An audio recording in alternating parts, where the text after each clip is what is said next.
তারাতলায় নির্মীয়মান godown ভেঙে মৃত্যু হয়েছে একাধিকের, আহত হয়েছেন একাধিক, উদ্ধার কার্য চলছে। রাজ্যের মুখ্যমন্ত্রী শুভেন্দু অধিকারী জানিয়েছেন যে প্রত্যেকের জন্য কিন্তু যেখানে সরকার ভাবছে, অন্যদিকে শুভেন্দু অধিকারী এটাও স্পষ্ট করে দিয়েছেন যে যাদের গাফিলতির জন্য এই নির্মীয়মান গোডাউন ভাঙলো প্রশাসনের আড়ালে, তারা কিন্তু প্রশাসনের যে করাল গ্রাস, সেই করাল গ্রাস থেকে তারা বেরোতে পারবেন না। পুলিশ পদক্ষেপ করবে, আইনত কিন্তু পদক্ষেপ করা হবে। কিন্তু প্রশ্ন একটাই, এই যে নির্মীয়মান গোডাউন ছিল কার দায় ভাঙলো, এবং এই নির্মাণটা কি পুরোপুরি বেআইনি ছিল?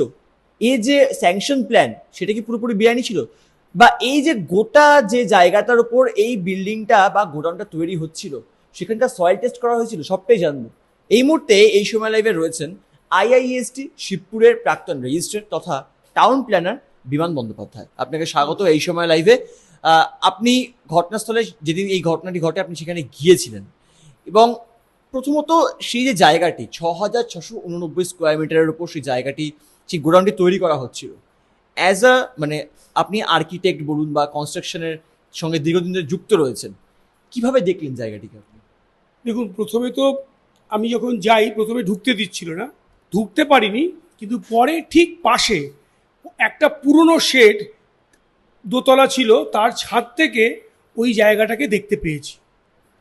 এমনিও তার আগে টিভি এবং আপনাদের মতো বিভিন্ন চ্যানেলে দেখেছি, কিন্তু যেভাবে স্ট্রাকচারটা কোলাপস করেছে, একদম প্রাথমিক রিয়াকশন হচ্ছে যে একটা ভুল ড্রয়িং, মানে একদম নকশা ভুল, ডিজাইন ভুল না হলে এই রকম ধরনের স্টিল স্ট্রাকচার ভেঙে পড়তে পারে না। দ্বিতীয়ত যেটা মনে হয়েছিল যে একটা ওই জায়গাটা প্রায় ধরুন 60 কাঠার কাছাকাছি, কেউ 55 কাঠা বলছে, কেউ 60 কাঠা বলছে, যে যতটা ওই একটা শেড করতে গেলে গোডাউনের জন্য চারদিকে যতটা ছাড় দেওয়া উচিত সেই ছাড়টা আপাত দৃষ্টিতে মনে হচ্ছিল নয়। 3 নম্বর হচ্ছে এটা স্টিল স্ট্রাকচার। আপনি কলকাতাতে যখন বাড়ি হয় তখন আপনি অনেক সময় যে স্ট্রাকচারটা দেখেন নর্মালি দেখতে অভ্যস্ত, এবং সেই অনুযায়ী স্কিল লেবারও এখানে অনেক বেশি পাওয়া যায়, সে যে কংক্রিট, সিমেন্ট, বালি, ইট, এটা হচ্ছে স্টিল স্ট্রাকচার, একটু স্পেশালাইজ স্ট্রাকচার। গোডাউন এবং এইরকম ধরনের শেডের ক্ষেত্রে এগুলো লাগে করে, কিন্তু তার একটা মানে ডিজাইন খুব ইম্পর্টেন্ট। কারণ আপনারা দেখেছেন সাইটে গিয়ে যে কালাম দেখছেন, যে স্টিল, যে বিম দেখছেন, যে জয়েস দেখছেন, সেগুলোর জয়েনিং প্রপারলি যদি না হয়, তার মানে প্রপার সুপারভিশন যদি না হয়, মারাত্মক ক্ষতি হতে পারে। এবং ওখানে গিয়ে যেটা মনে হলো, একটা মানুষের মাথায় যদি, আমার মাথায় যদি 500 কেজি চাপিয়ে দিলে যে অবস্থা হবে, ঠিক ওই বাড়িটা সেই রকম একটা অবস্থা হয়েছে। স্ট্রাকচার নিতে পারেনি, তার মানে প্রপারলি তার যে কালাম এবং বিম ডিজাইন নয় এবং বা কানেক্টেড নয় জয়েন্টগুলো। তার থেকেও আরেকটা জিনিস অদ্ভুত লেগেছে যখন ওখানে গিয়ে শুনলাম যে এই স্ট্রাকচারটা প্রথমে 3 তলা ঢালাই হয়েছে, তারপরে 2 তলা, তারপরে 1 তলা হচ্ছিল। আচ্ছা, এই ধরনের স্ট্রাকচার যখন ঢালাই হয় কি হচ্ছে, স্টিল স্ট্রাকচার তো ওপরে যখন হচ্ছে একটা প্লেন একটা করগটেড শিট যদি দিয়ে দেওয়া হয়, তারপরে রেনফোর্স কংক্রিট করে ঢালাই হয়, কিন্তু যার জন্য কোনো স্ক্যাফোল্ডিং লাগে না। কিন্তু নর্মালি দুটোর ক্ষেত্রেই, নর্মাল যে বিল্ডিং হয় এবং এর ক্ষেত্রেও স্ট্রাকচার সবসময় ওপর থেকে নিচ থেকে ওপরে ওঠার কথা, সেটাও হয়নি। কিন্তু তার থেকেও যে প্রশ্নগুলো আমার মধ্যে এসছে, একটা তো স্ট্রাকচার ফেলিওর, মানে কিন্তু এটা দেখবেন এটা শুধুমাত্র একটা সামান্য বা গভীর কোনো স্ট্রাকচারাল ডিজাইনের ফেলিওর না। ফেলিওর হচ্ছে এইখানটা সিস্টেম ফেলিওর। মানে ক্যালকাটা কর্পোরেশন এরিয়াতে পোর্ট অ্যাক্টিভিটির বাইরে যদি ইভিন পোর্ট এরিয়াতেও বিল্ডিং হয়, ক্যালকাটা কর্পোরেশনের অ্যাপ্রুভাল লাগে। যা এরিয়া, সুতরাং এটা বিল্ডিং কমিটি হবে। বিল্ডিং কমিটি মানে কি?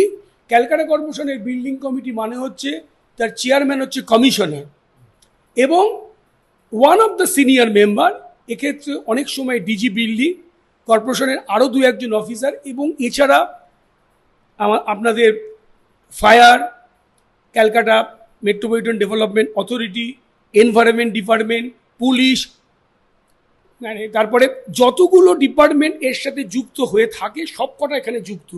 তারা কি করে, ক্যালকাটা কর্পোরেশনে যখন অনলাইন কিংবা অফলাইন যখন প্ল্যান জমা পড়ে, সেটা ক্যালকাটা কর্পোরেশন স্ক্রুটিনি করে। কর্পোরেশন স্ক্রুটিনি করার পরে এটা এলিজিবল কোনটা এলিজিবল না দেখে নেয়, দিয়ে কমিটির কাছে প্লেস করে। ড্রয়িং যখন প্লেস হবে, তার মানে হচ্ছে অবশ্যই আর্কিটেক্ট লাইসেন্স বিল্ডিং আর্কিটেক্ট কিংবা সার্ভার যে থাকবে সে তো প্ল্যানটা করবে অ্যাজ পার কর্পোরেশন রুল, কিন্তু ডিজাইন হবে ন্যাশনাল বিল্ডিং কোড অনুযায়ী। বাড়ির ডিজাইন হোক, স্ট্রাকচারাল স্টিল হোক, সেই ডিজাইনটা সই করবে একজন স্ট্রাকচারাল ইঞ্জিনিয়ার। তাছাড়া কি করবে, সয়েল রিপোর্ট করবে একজন সয়েল এক্সপার্ট। এগুলো সবাই এনলিস্টেড হতে হবে।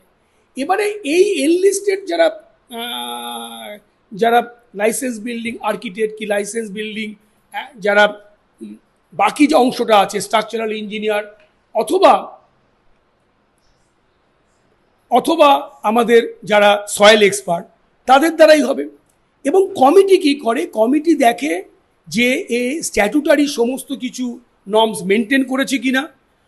যদি এটা এইরকম ধরনের বাড়ি হয়, যেমন ধরুন এই কমিটিতে ওয়ান অফ দ্য মেম্বার হচ্ছে ইনস্টিটিউট অফ টাউন প্ল্যানের ইন্ডিয়া রিপ্রেজেন্টেটিভ এবং ইনস্টিটিউট অফ আর্কিটেক্টের India representative. Institute of town planner আমাদেরকে ওয়েস্ট বেঙ্গল চ্যাপ্টারকে বলে দেয় তোমরা যাও।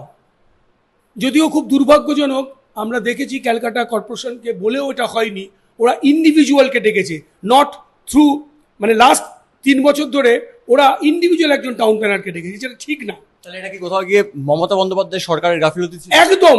এবং আমি বলছি, ইভিন আমি যখন ইনস্টিটিউটের ওয়েস্ট বেঙ্গল চ্যাপ্টারের চেয়ারম্যান ছিলাম, তখন ফর্মালি ক্যালকাটা এই যে বিল্ডিং কমিটি, মিউনিসিপ্যাল বিল্ডিং কমিটির ফাংশন নিয়ে 10টা পয়েন্ট আমরা উল্লেখ করেছি।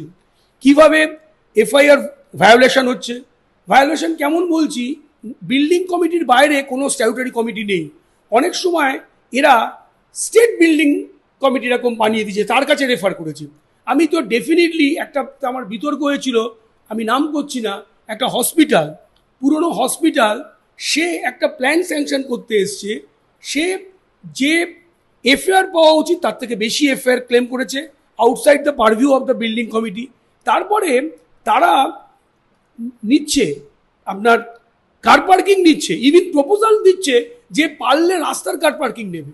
এবং সবচেয়ে দুর্ভাগ্যজনক, এই মিটিংগুলো যখন হয়, যখন বড় বড় কোম্পানিগুলো আসে, তাদের আর্কিটেক্ট, তাদের লয়াররা এসে উপস্থিত হয়, মানে আমাদের মতো যারা রিপ্রেজেন্টেটিভ থাকে, এখনও আমাদের থেকে ইনস্টিটিউট অফ আর্কিটেক্টের রিপ্রেজেন্টেটিভ, তাদেরকে প্রচণ্ড প্রভাবিত করা হয়। ফলে মুখ্যমন্ত্রী শুভেন্দু অধিকারী এও বলেছেন যে কোথাও গিয়ে কিন্তু ফিরহাদ হাকিম, কলকাতার প্রাক্তন মেয়র, তার সই ছিল এই সমস্ত স্যাংশনের ক্ষেত্রে, ছাড়া হবে না। নর্মালি মেয়রের কিছু করার থাকে না, কিন্তু মেয়রের কাছে কখন যাবে, যখন বিল্ডিং কমিটির রেকমেন্ডেশন নেগেটিভ, তখন হয়তো ফার্দার লিগাল ওপিনিয়ন নিয়ে কিছু করার চেষ্টা হচ্ছে। এবং আমি বলবো এই মিটিংগুলো, মানে আমি মাননীয় মুখ্যমন্ত্রীর বক্তব্য শুনেছি, তার বডি ল্যাঙ্গুয়েজ দেখে যেটা বুঝেছি তিনি করা হতে চাইছেন। কারণ কি, এই দুর্নীতি, এটা তো বেসিক্যালি দুর্নীতি। কাটমানি কম্প্রোমাইজ যখন ডিজাইনে হয়, আপনার ক্যান্সার হয়েছে, আপনি যদি ক্যান্সারের ডাক্তারটা যদি কাটমানির টাকায় পড়ে থাকে, তাহলে আপনার সেই ডাক্তারের চিকিৎসা আপনার ঠিক হবে না। কলকাতার প্রাক্তন মেয়রের ওএসডি কালীচরণ বন্দ্যোপাধ্যায় তাকে গ্রেফতার করা হয়েছে এবং তার বিরুদ্ধে যে অভিযোগ সামনে আসছে যে তিনি নাকি এই স্যাংশনগুলো করে দিত বিভিন্ন বিল্ডিং। এটা তো ভয়ঙ্কর একটা অভিযোগ না, এটা অনেকের কাছেই আমরা শুনতাম যে ডিজি বিল্ডিং ডিপার্টমেন্ট যেভাবে ফাংশন করছে সেটা প্রপারলি না। এবং সবচেয়ে দুর্ভাগ্যজনক কি জানেন, কলকাতার মতো একটা শহর, আন্তর্জাতিক ক্ষেত্রে তার একসময় ক্যাপিটাল ছিল, 140 বছর এই শহরটা পরাধীন ভারতবর্ষের ইংরেজদের ক্যাপিটাল, আমাদেরকে ওয়েস্ট বেঙ্গল চ্যাপ্টারকে বলে দেয় তোমরা যাও। যদিও খুব দুর্ভাগ্যজনক, আমরা দেখেছি ক্যালকাটা কর্পোরেশনকে বলেও এটা হয়নি, ওরা ইন্ডিভিজুয়ালকে ডেকেছে, নট থ্রু, মানে লাস্ট 3 বছর ধরে ওরা ইন্ডিভিজুয়াল একজন টাউন প্ল্যানারকে ডেকেছে, যেটা ঠিক না। তাহলে এটা কি কোথাও গিয়ে মমতা বন্দ্যোপাধ্যায় সরকারের গাফিলতি ছিল? একদম। এবং আমি বলছি, ইভিন আমি যখন ইনস্টিটিউটের ওয়েস্ট বেঙ্গল চ্যাপ্টারের চেয়ারম্যান ছিলাম, তখন ফর্মালি ক্যালকাটা এই যে বিল্ডিং কমিটি, মিউনিসিপ্যাল বিল্ডিং কমিটির ফাংশন নিয়ে 10টা পয়েন্ট আমরা উল্লেখ করেছি। কিভাবে এফআইআর ভায়োলেশন হচ্ছে, ভায়োলেশন কেমন বলছি, বিল্ডিং কমিটির বাইরে কোনো স্ট্যাটুটারি কমিটি নেই। অনেক সময় এরা স্টেট বিল্ডিং কমিটি এরকম বানিয়ে দিয়েছে, তার কাছে রেফার করেছি। আমি তো ডেফিনেটলি একটা আমার বিতর্ক হয়েছিল, আমি নাম করছি না, একটা হসপিটাল, পুরনো হসপিটাল, সে একটা প্ল্যান স্যাংশন করতে এসছে, সে যে এফআইআর পাওয়া উচিত তার থেকে বেশি এফআইআর ক্লেম করেছে outside the পারভিউ of the building committee. তারপরে তারা নিচ্ছে আপনার কার পার্কিং দিচ্ছে, ইভিন প্রপোজাল দিচ্ছে যে পারলে রাস্তার কার পার্কিং নেবে। এবং সবচেয়ে দুর্ভাগ্যজনক, এই মিটিংগুলো যখন হয়, যখন বড় বড় কোম্পানিগুলো আসে, তাদের আর্কিটেক্ট, তাদের লয়াররা এসে উপস্থিত হয়, মানে আমাদের মতো যারা রিপ্রেজেন্টেটিভ থাকে, এখনও আমাদের থেকে ইনস্টিটিউট অফ আর্কিটেক্ট রিপ্রেজেন্টেটিভ, তাদেরকে প্রচণ্ড প্রভাবিত করা হয়। ফলে মুখ্যমন্ত্রী শুভেন্দু অধিকারী এও বলেছেন যে কোথাও গিয়ে কিন্তু ফিরহাদ হাকিম, কলকাতার প্রাক্তন মেয়র, তার সই ছিল এই সমস্ত স্যাংশনের ক্ষেত্রে, ছাড়া হবে না। নর্মালি মেয়রের কিছু করার থাকে না, কিন্তু মেয়রের কাছে কখন যাবে, যখন বিল্ডিং কমিটির রেকমেন্ডেশন নেগেটিভ, তখন হয়তো ফার্দার লিগাল ওপিনিয়ন নিয়ে কিছু করার চেষ্টা হচ্ছে। এবং আমি বলবো এই মিটিংগুলো, মানে আমি মাননীয় মুখ্যমন্ত্রীর বক্তব্য শুনেছি, তার বডি ল্যাঙ্গুয়েজ দেখে যেটা বুঝেছি তিনি করা হতে চাইছেন। কারণ কি, এই দুর্নীতি, এটা তো বেসিক্যালি দুর্নীতি।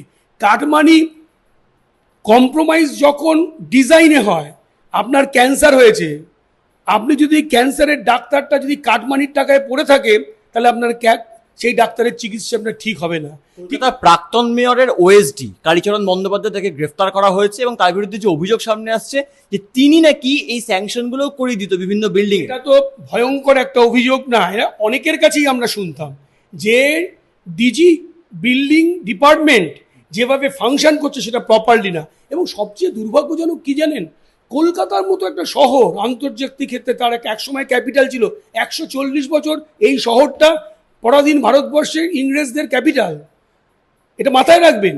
সেই শহরের কর্পোরেশনে কোনো টাউন প্ল্যানার নেই। আপনি ভাবতে পারেন লন্ডনের প্ল্যান হচ্ছে উইদাউট টাউন প্ল্যানার, কলকাতার শহরের ডিজি বিল্ডিং একজন টাউন প্ল্যানার না। এবং 4-5টা আজ থেকে 20-25 বছর আগে, 15-20 বছর পোস্ট তৈরি হয়েছিল। আমি আমার একজন সিনিয়রকে জানি, দীপঙ্কর সিনহা, ডিজি প্ল্যানিং, সে একজন টাউন প্ল্যানার ছিল।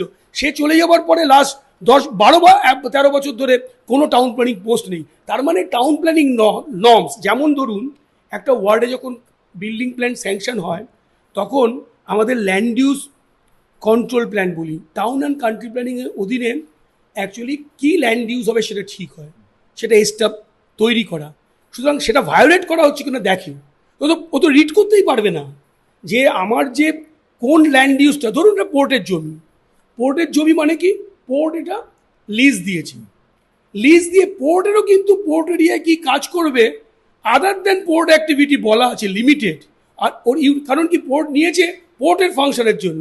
পোর্ট যদি ওখানে একটা রেস্তোরাঁ বানাতে চায়, সেটা পোর্টের কাজ না, তা দিয়ে যদি করে তার একটা রেস্ট্রিকশন আছে। যেমন রবীন্দ্র সরোবরে ইচ্ছা করলে আপনি 5টা হোটেল করতে পারবেন না, গ্রিন ট্রাইব্যুনালের ডিরেকশনে। তার মানে Calcutta port along the river front যে ডেভেলপমেন্ট করছে, ল্যান্ড ইউজ কন্ট্রোল প্ল্যান যেটা আছে তাকে মান্যতা দিতে হবে, সেই land use as per act সেইটা মেনেছে কিনা।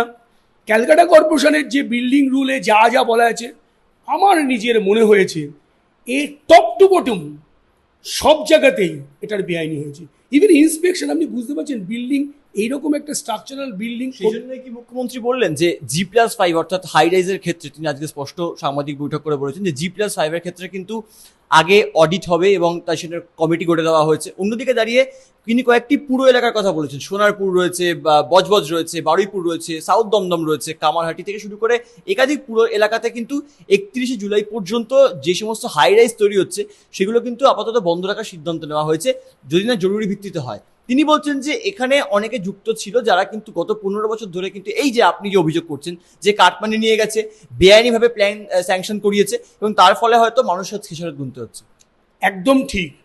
আমি আপনাকে বলছি, উনি বিশেষ করে জোর দিয়েছেন জলাশয়।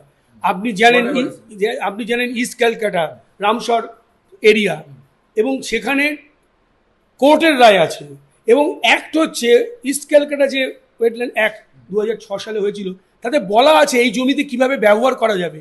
সেখানেও ভায়োলেশন হয়েছে ভয়ঙ্কর রকমভাবে, এবং সেখানে নীরব দর্শকের ভূমিকা পালন করেছে সরকার, অনেক সংগঠন প্রোটেস্ট করেছে।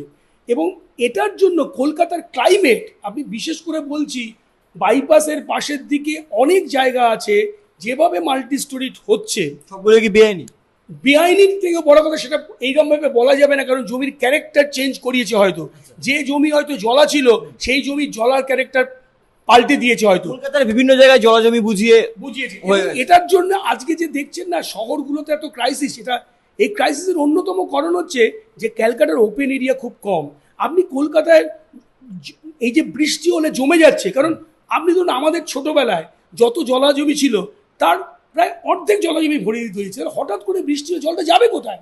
জল যেতে পারছে না, কলকাতা খারাপ অবস্থা, ভয়ঙ্কর গরম হচ্ছে, বৃষ্টি হচ্ছে তাতে প্রবলেম, জল জমে যাচ্ছে। এটা একটা দিক। আরেকটা দিক আপনাকে বলছি, কলকাতা এই প্রায় ৩,৫০০ পুরনো বাড়ি আছে। সেই পুরনো বাড়ির রক্ষণাবেক্ষণ কি করে হবে, কোন আইনে হবে সেটাও বলা আছে। সেখানেও দেখেছে অনেক রকম বেআইনি কাজের প্রবণতা হচ্ছে। এবং যেহেতু একটা প্ল্যান স্যাংশন করে নিয়ে গেল একটা কথা বলে, তারপরে যখন এক্সিকিউশন হচ্ছে, যেমন এটার ক্ষেত্রে হয়েছে প্রায় ৫ কাঠা আরও বাড়িয়ে নিয়েছে, সেটা ভয়ঙ্কর। একদম শেষ প্রশ্নে আসতেই হচ্ছে নেক্সাস, যারা এই অর্থাৎ আর্কিটেকচারের কাজে যুক্ত ছিল যে সংস্থা, তাদের সঙ্গে যোগাযোগ করা হয়েছে আমাদের তরফে, তারা ফোন তুললেন এক। দ্বিতীয়ত হচ্ছে তাদের বিরুদ্ধে যে অভিযোগ হয়েছে যে কোথাও গিয়ে কিন্তু ঠিকঠাক মতো যন্ত্রপাতি বা ঠিকঠাক মতো জিনিস দিয়ে, যেগুলো দিয়ে গোডাউন তৈরি করার কথা ছিল, সেগুলো করা হয়নি। এবং এই যে বিষয়গুলো সামনে আসছে, বেসিক তাহলে কোন জায়গাটায় গলদ রয়েছে? তাহলে আর্কিটেক্ট হিসেবে যিনি রয়েছেন তার খামতি, নাকি অন্য কোনো? আপনি সিস্টেমে যদি গলতি থাকে, আপনার পাড়ায় যদি আপনাকে প্রেশারাইজ করে যে এই মালটা কিনতে হবে মেটেরিয়ালের ক্ষেত্রে, আপনাকে যদি আর্কিটেক্ট হিসেবে কিংবা প্ল্যানার হিসেবে টিকে থাকতে গেলে, এখানে কাজ পেতে গেলে যদি ওদের মর্জি মাফিক চলতে হয়, সিস্টেম কোলাপস করে। এটাই তাই।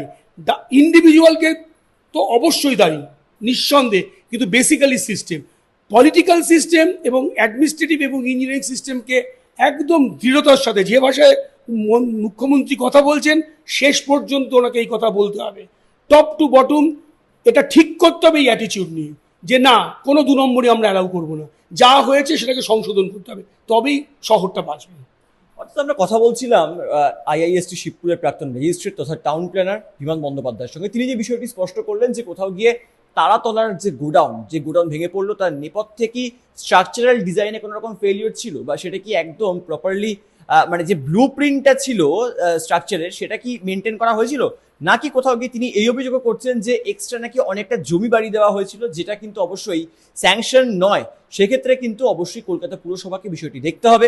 অন্যদিকে তিনি এও বললেন যে মুখ্যমন্ত্রী যে বিষয়টি সামনে রেখেছেন, যে কোথাও গিয়ে তার যে মনোভাব যে একদম টপ টু বটম এই দুর্নীতি রুখতে হবে, সেটা কিন্তু মুখ্যমন্ত্রীকে শেষ পর্যন্ত চালিয়ে যেতে হবে। এখন দেখার বিষয়, এই যে গোডাউন ভেঙে পড়লো, এর নেপথ্যে যে সংস্থা ছিল তারা দায়ী, নাকি অন্য কোনো কারণ রয়েছে, সেটা শুধুমাত্র তদন্ত সাপেক্ষ। ক্যামেরা মৃণাল বাগচির সঙ্গে সুব্রজিৎ চক্রবর্তী, এই সময় লাইভ, কলকাতা।